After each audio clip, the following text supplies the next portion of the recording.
Bonjour à tous et bienvenue à ce nouveau Good Morning Market. Nous sommes vendredi 20 septembre 2019.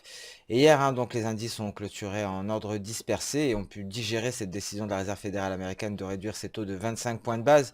Et c'est l'indice français, le CAC 40, qui s'est distingué à la hausse, porté par le secteur bancaire, un secteur bancaire qui a salué cette décision de la Réserve fédérale américaine, un CAC 40 qui s'est donc rapproché de ses plus hauts annuels. Et effectivement, également suite à la décision de l'OMC de vendredi, nous pourrions avoir il y a un risque de taxe américain de 100% sur Airbus. Donc les compagnies aériennes américaines ont commandé 700 appareils auprès d'Airbus et les compagnies aériennes européennes ont commandé 886 appareils auprès de Boeing. Il y a également un risque de taxe européenne de 100% sur Boeing. Et effectivement, comme je l'ai annoncé, cela fait suite à la décision de l'OMC de vendredi, décision que nous avons expliquée lors du GMM de lundi dernier. Donc aujourd'hui, sur le CAC 40, c'est Airbus qui est la lanterne rouge suite à un article publié sur les Échos. Alors nous avons des craintes également concernant le conflit commercial. On refait surface. Il semblerait que les taxes américaines pourraient aller plus loin à 50%, voire 100%. Alors nous allons débuter donc par une revue du calendrier économique en ce vendredi des 4 sorcières, c'est-à-dire l'arrivée à expiration de produits dérivés. Donc beaucoup de volatilité attendue aujourd'hui, beaucoup de volume également. Et aujourd'hui, nous avons d'ores et déjà pris connaissance de l'indice des prix à la production en Allemagne. Et à 13 heures, attention, nous prendrons connaissance du bulletin trimestriel de la BOE au Royaume-Uni. Et à 14h30, nous prendrons connaissance des ventes de détail au Canada.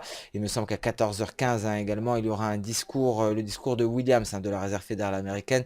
Celui-ci ne figure pas sur le calendrier économique XTB, mais à 16h20, nous écouterons avec attention le discours de Rosengren de la Réserve fédérale américaine. Donc des discours de Réserve fédérale américaine aujourd'hui qui devraient donc rythmer cette séance. Nous allons débuter donc par une analyse du dollar index, le dollar index qui représente le billet vert face à un panier de 6 devises majeures, un billet vert qui s'est fortement replié hier et qui se maintient en territoire positif aujourd'hui en direction de sa SSA. Et donc nous avons un euro-dollar en légère progression haussière. L'euro-dollar qui a pour support les indices 45 qui n'est autre que sa Kijun en données journalières. Alors le prochain obstacle est matérialisé par cette trendline baissière sur l'euro-dollar qui correspond également à un palier de Kijun. Ce sont donc les indices 80 qui sont qui représentent le prochain objectif pour la paire euro-dollar. Alors en données 4 heures, le support ici correspond bien entendu à la Tenkan et les cours de la paire euro-dollar se situent au-dessus donc de tous les éléments du système Ishimoku, dont son nuage en données H4. On peut détecter tout de même un gros support ici qui représente donc les indices 18 sur la paire euro-dollar. L'AUD-USD n'est pas parvenu à franchir sa Kijun, donc c'était le support de la veille qui sera également notre support journalier pour l'AUD-USD. L'AUD-USD donc qui freine sa baisse freinée par les 0,6790. NZD, le NZD-USD pardon, est venu chercher ici ses plus bas, se dirige à la baisse en direction de ses plus bas et donc des plus bas représentés ici par ce support des 0,6270. Voilà pour le marché d'échange. Nous allons passer sans plus tarder au marché action avec un CAC 40 ici qui évolue aujourd'hui encore une fois en territoire positif. Pour le moment, c'est la quatrième séance consécutive à la hausse. Un CAC 40 qui se situe au-dessus de son support à 5630 et qui se rapproche de son plus haut annuel à 5672 points. Mais attention tout de même, car je le répète, effectivement, c'est le vendredi des 4 sorcières. Donc beaucoup de volume aujourd'hui, beaucoup de volatilité. Attention également aux nouvelles en provenance des États-Unis concernant les discussions sur le conflit commercial. Il y a des discussions préliminaires en vue de préparer la rencontre de début octobre. Dans ce contexte-là, le DAX est relativement stable en début de séance et se maintient au-dessus de son support à 12 380 points. Les indices américains, quant à eux, sont très certainement attendus en territoire positif ici.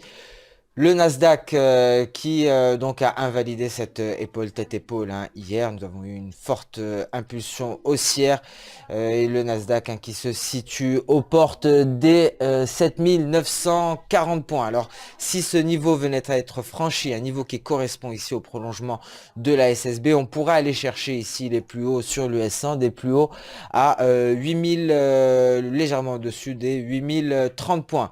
Donc l'US 100 bien entendu évolue toujours à l'intérieur de ce canal haussier et est à proximité de la borne inférieure de son canal, une borne inférieure qui est renforcée ici par la Kijun mais également par la Tenkan en données H4. Donc des indices américains attendus en territoire positif, des indices américains actuellement sur des plus hauts. Hein. C'est le cas également pour le S&P 500 pour cette dernière séance de la semaine. Nous assisterons donc à la clôture hebdomadaire, une clôture très certainement en territoire positif, que ce soit aux États-Unis ou en Europe. Hein. Mais les marchés seront tout de même drivés hein, par toute nouvelle concernant le conflit commercial.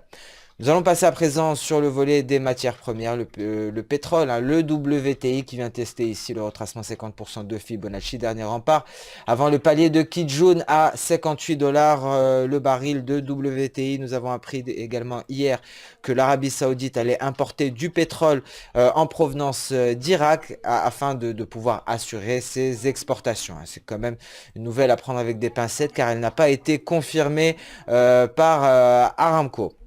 Pour le moment, le WTI est à l'intérieur de ce canal haussier en plein test des 58 dollars 60, un retracement de 50% de Fibonacci. Le prochain niveau, c'est cette Kijun en palier à 58 dollars. Même topo hein, pour le Brent dont l'évolution est dictée par les mêmes forces hein, que le WTI. Mais attention tout de même car l'Iran hein, dément les attaques contre les installations pétrolières d'Aramco et assure hein, que l'Iran répondrait donc à des frappes en provenance des États-Unis ou de l'Arabie Saoudite. Donc l'Iran prête à se défendre. Le gold hein, continue son évolution hein, latérale et tente actuellement de franchir sa Tenkan à 1504 dollars l'once. Si ce niveau est franchi, on pourrait venir tester les 1519 dollars l'once d'or. Ce Good Morning Market touche à sa fin. Je vous remercie de l'avoir suivi avec attention. Je vous souhaite une excellente séance de trading, une excellente journée. Je vous donne rendez-vous dès lundi pour le prochain point marché. En attendant, n'hésitez pas à liker, commenter ou même partager cette vidéo.